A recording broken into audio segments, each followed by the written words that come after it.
Alors, la blockchain. Qu'est-ce que c'est que la blockchain? Eh bien, c'est une technologie qui est apparue en 2008 et qui a été introduite par un ou plusieurs inconnus se présentant sous le pseudonyme de Satoshi Nakamoto. La blockchain, c'est une technologie qui permet le stockage et la transmission d'informations ou de transactions via le réseau peer-to-peer. Mais qu'est-ce que les réseaux peer-to-peer? Eh bien, c'est une technologie qui permet l'échange direct de données entre plusieurs ordinateurs reliés à Internet, mais sans passer par un serveur central. C'est un peu comme si on avait accès à tous les ordinateurs en même temps. Regardez, pour bien comprendre, est-ce que vous vous rappelez quand il y a eu les premiers téléphones, on appelait une opératrice, puis c'est elle qui nous mettait ensuite en relation avec la personne qu'on voulait joindre? Eh bien, dans cet exemple, l'opératrice, elle agit comme un serveur central en dispatchant notre appel vers la personne que l'on voulait joindre. Alors qu'en fait, maintenant, on compose juste le numéro, puis on a la personne directement. On passe plus par une opératrice. Donc, il n'y a plus de serveur central. On a accès directement à ce qu'on veut sans passer par un tiers. Eh bien, schématiquement, on pourrait dire que le peer-to-peer, ça ressemble à ça. C'est-à-dire qu'il n'y a plus d'opératrice. Mais, pour revenir à la blockchain, il s'agit en fait d'une grande base de données mondiale partagée entre plusieurs utilisateurs et répartie à travers le monde. C'est une base de données énorme qui contient l'historique de tous les échanges effectués entre ces utilisateurs depuis sa création.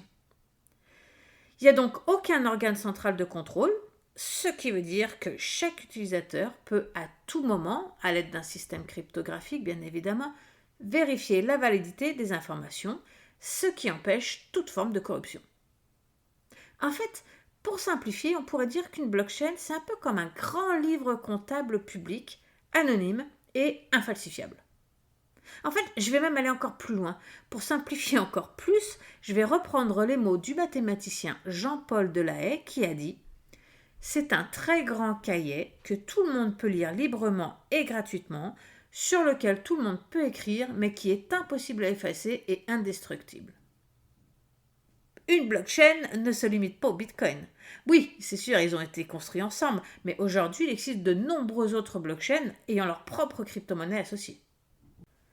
Alors, comment ça marche? Eh bien, lorsqu'un utilisateur effectue une transaction à travers le réseau blockchain, cette dernière est regroupée avec d'autres transactions au sein d'un bloc.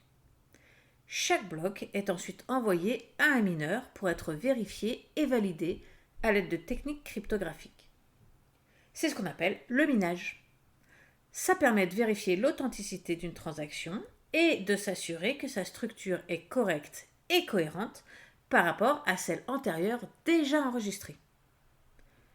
Une fois validé, le bloc est immédiatement horodaté et ajouté à la blockchain. L'opération devient alors visible et accessible à tous les utilisateurs, mais elle ne peut ni être modifiée, même en cas d'erreur, ni être supprimée. C'est ce qui empêche tout phénomène de falsification. La validation d'une transaction est presque instantanée. Elle varie suivant l'importance de l'opération effectuée et suivant la blockchain utilisée. Par exemple, pour le réseau Bitcoin, eh bien, on va dire que le délai de confirmation est en moyenne d'environ 10 minutes, alors que pour le réseau Ethereum, il est seulement de 15 secondes. Quels sont les enjeux? Le caractère décentralisé des blockchains couplé avec sa sécurité et sa transparence promet des applications bien plus larges que le domaine monétaire. En fait, laissez-moi vous donner quelques exemples. Donc, eh bien, comme tout le monde le sait, on peut les utiliser pour les applications de nature monétaire, c'est-à-dire l'utilisation de monnaie mondiale, avec un potentiel de valeur refuge pour certaines populations qui sont soumises à l'inflation ou simplement qui ne sont pas bancarisées. On pourrait aussi l'utiliser dans des applications financières un petit peu plus complexes, comme les assurances, les prêts, l'épargne. Mais on pourrait aussi les utiliser pour la tokenisation d'actifs de valeur, comme l'immobilier, les collectibles de jeux, les œuvres d'art. C'est d'ailleurs ce qu'on utilise avec les NFT, qui fera l'objet d'une vidéo séparée. Mais on pourrait aussi l'utiliser pour des applications de certification utilisant la blockchain, comme par exemple un notaire décentralisé, afin de garantir l'intégralité des fichiers numériques.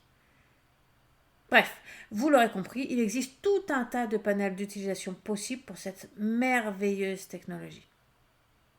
En conclusion, nous retiendrons que la blockchain est une nouvelle technologie permettant bien plus que d'échanger juste des monnaies. C'est notre avenir. Elle ouvre la voie vers la décentralisation, la transparence et donc la fin de la corruption.